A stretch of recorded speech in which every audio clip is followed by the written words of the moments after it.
Hello there, my name's Dr. David Riley, and I've been asked to talk to you today about an article that I wrote for a journal called American Psychologist. The article is an assigned reading for your course.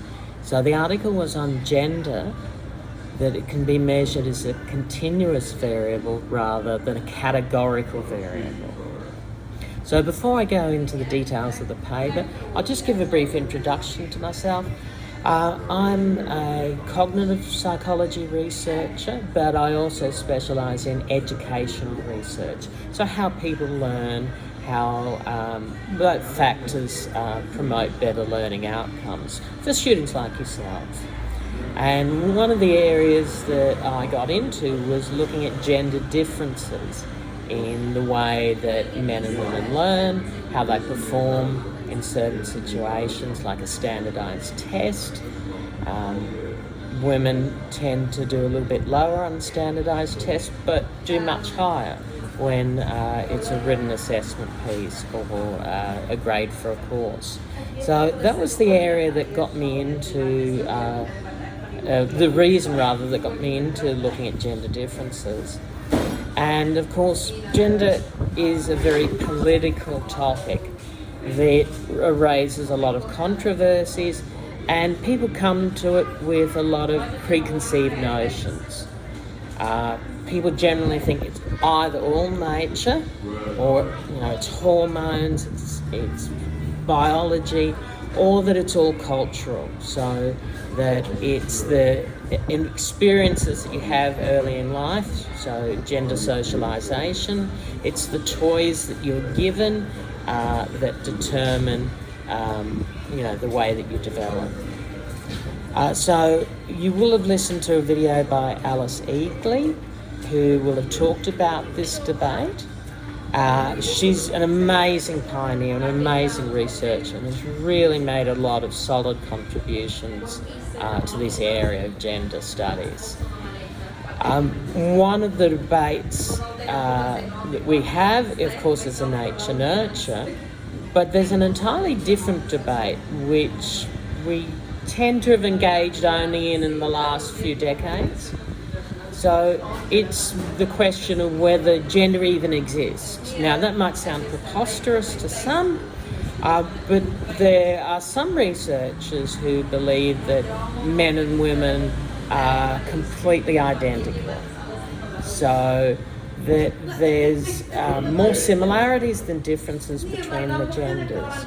So one researcher in particular, Professor Janet Hyde, she proposed in American Psychologist in 2005 this idea of gender similarities. And her hypothesis is the gender similarities hypothesis, that there are no gender differences. And if there are, they're very, very tiny, very small, so we don't need to worry about them.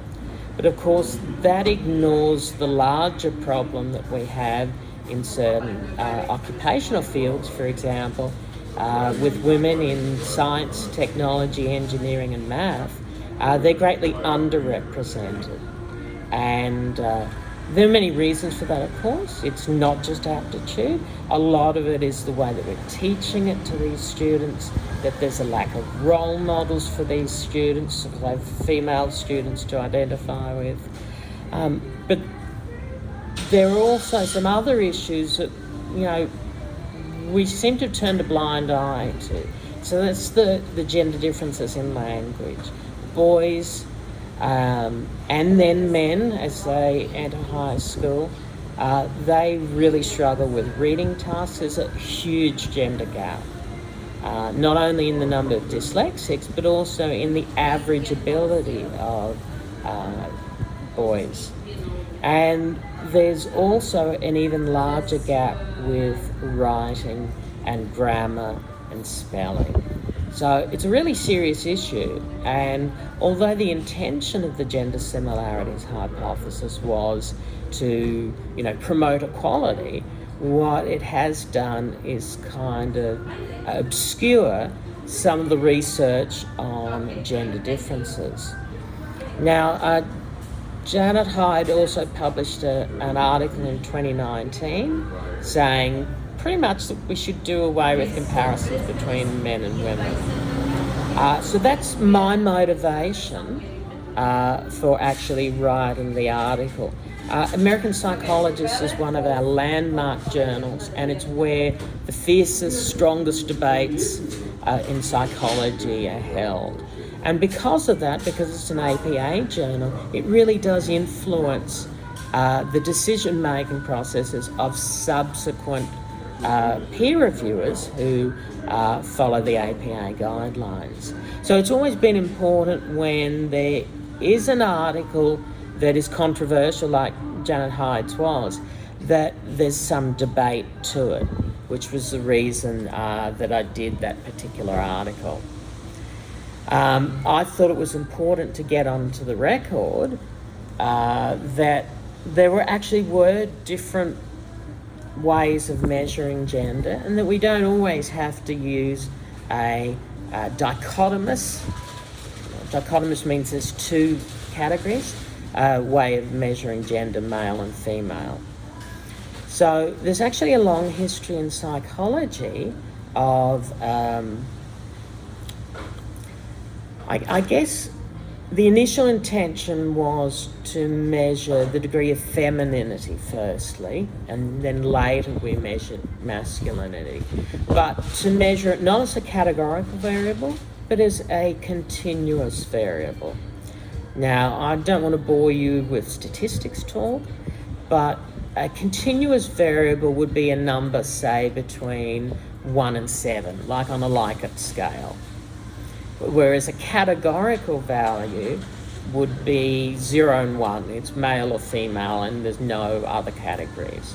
So by measuring things as a continuous variable, you actually have greater discrimination between people who are high in the trait of masculinity and people who are perhaps a little lower. And it might surprise you that your degree of masculinity and femininity is actually logically independent. They're not correlated very well. So that means that someone can be highly masculine, but also highly feminine. And that category we would call androgynous. And the researcher Sandra Bem pioneered the study of androgyny, and she came up with an instrument that we can actually use, a survey, to actually measure people's degree of masculinity and femininity. And as you'll read in my article, the history of these measures was originally to measure gender in males, and they were looking to kind of screen people who were, at the time, what they called sexual inverts. The polite term for that would be that they had a different sexual orientation. But it was originally pathologised, of course, and it wasn't till the late 80s that the DSM removed homosexuality as a mental illness. So at the time they were very, very concerned, particularly in the military, because it would not be good, they believed, to have soldiers that were feminine. They couldn't fight, they couldn't be strong, and they might undermine the other soldiers. So that was the original position. So psychology really does have a dark history, and we don't always talk about it, but I'm very mindful with my students at least to actually remind me of the history and remind them of the history, because it can be easily overlooked. So the way that we would do this is we'd get them to fill out a survey, and it's usually 30 items, and they'd fill out on a Likert scale from 1 to 7. 1 being strongly disagree, 7 being strongly agree, and 3 would be the midpoint. So for each personality trait, like strong, assertive, dominant, they would record a rating. Those are stereotypically masculine traits. Caring, concern for others, likes children, they are examples of some of the feminine items. And we wouldn't tell the person filling it out what we're measuring generally, because we want to get a pure measurement. We don't want to have what we call the Hawthorne effect, which is where people alter their answers once they know what the questionnaire is about. I want to appear more strong, more dominant, so I appear tougher than I really am. Deep down I'm a marshmallow, but I pretend that I'm strong and assertive. Or perhaps if you're a female, you play up the stereotypically feminine traits like empathy and compassion, which were, again, example items on the BEM sex role entry sheet. Now, the reason why measuring gender as a continuous variable is important is that their gender identity can often differ from their biological sex. Now, that might not seem too controversial to you now. We've all heard of people who are gender fluid or who are transgender, but at the time it was really radical. So there needed to be really strong evidence base, statistical evidence base to demonstrate this. But the research actually found that your gender identity was really highly predictive of things like your level of depression, your level of self-esteem. In my research, I've found that masculinity, for example, predicts your visual spatial ability, and femininity predicts your skill on language tasks like reading, writing, verbal fluency. So if you don't know that gender can be measured on a continuous variable, all you'll be recording in your surveys is male and female. And so because Janet Hyde's article was going to lay down the foundation for which future studies on gender might be critiqued against, it's very important to lay down a debate and a defence in a journal like American Psychologist. How do I reflect on it? The question that your lecturers asked me to address is, how do I reflect on it now? Well, I'm very glad that I submitted it. It went through 2 or 3 rounds of peer review because American Psychologist is a very rigorous journal. But I was able to successfully defend my arguments. And in fact, the editor was particularly pleased that I had included some of the additional history behind measuring gender as a continuous variable, because pioneers like Janet Spence and Sandra Bem often get overlooked in the literature, and it's important to that their work isn't eclipsed. Now, another question I've been asked to address is, do I think that clinical psychology can contribute to current societal issues? Well, not only do I think it can, I think it's essential that it should. It's very important that psychology actually contributes, a strong psychological evidence base for studying phenomenon like gender.